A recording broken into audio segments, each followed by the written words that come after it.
All right, so this week y'all are looking at light. Light is a form of energy. It's on the electromagnetic spectrum. It's the only one that we're able to see with our eyes. And so there's many different things that you can do with light that we're going to look at throughout this chapter. One of those is going to be shadows. You're going to need to know how to, or what a shadow is.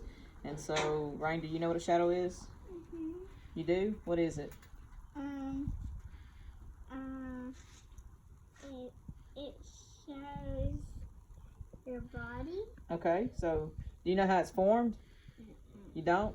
All right, so that's one thing we're going to talk about with things that are considered opaque. That means light cannot pass through them. They'll form shadows. And so only objects that are opaque will form shadows. Right, so we've got a couple different animals that we're going to put on this paper, and we're going to let Rain trace the shadows. And if you look at this first one, you'll see that the shadow is right here. So what that means is that the light's coming from this angle. It's hitting this object, and there's no light passing through right here. And so that's what's forming that shadow. And so Rain's going to go ahead, and we've got a couple different ones, and she's just going to trace their shadow on the paper. You want to move your hand, baby?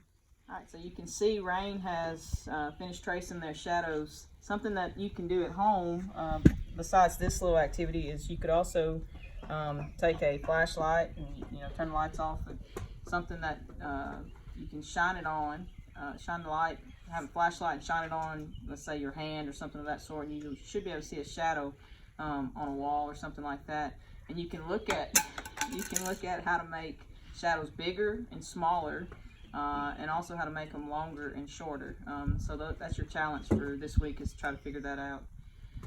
All right, so the next thing we're going to do is we're going to talk about refraction.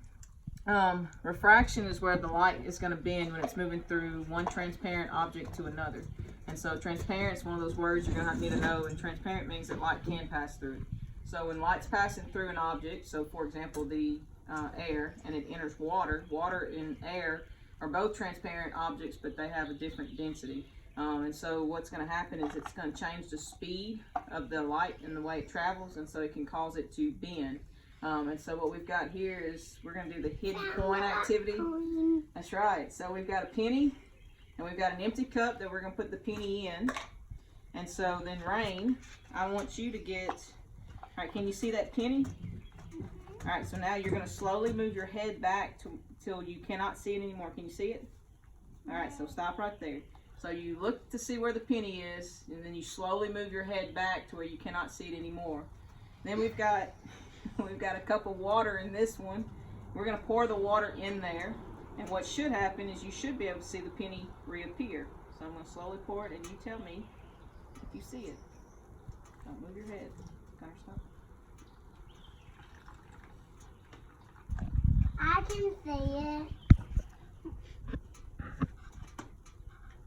I can see it. Yay! I saw half of it. So you saw it, right? So you know how you were able to see it? Uh-huh. Because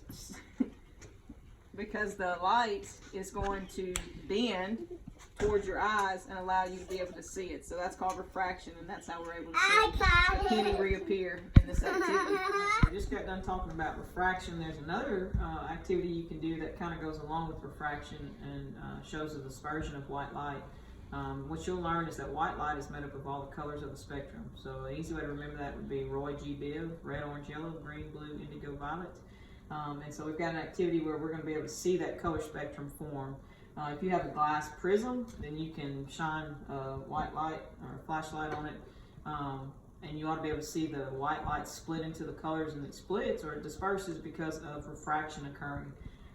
But if you don't, we've got something else simple that you could do. We've got a transparent glass, and we've filled it with water, and we're going to put a piece of a mirror down in there. And then you need to get in a place where it's dark, and you'll be able to see it. And what you'll do is you'll take the flashlight and you'll shine it on there, and then you should be able to see the color spectrum form on the ceiling or on top of the wall, wherever you're at.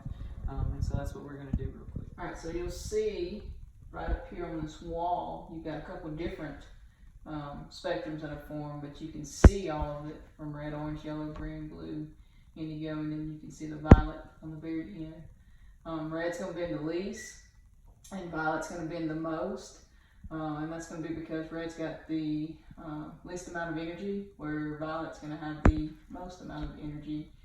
And so that ought to be able to help you see that white light is in fact made up of all the colors of the spectrum.